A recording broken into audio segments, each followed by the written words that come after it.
mga bus oh.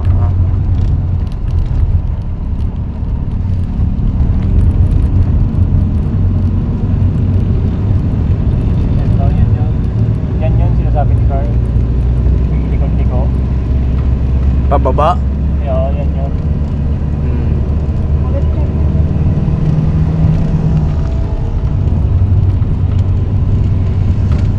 Nung kami nasiraan ng kanina.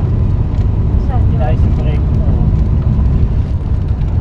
Accident prone area. Tinikipan pa yung brake.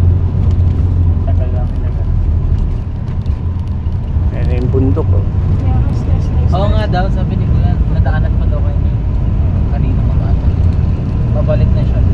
Tapos parang may inaayos na.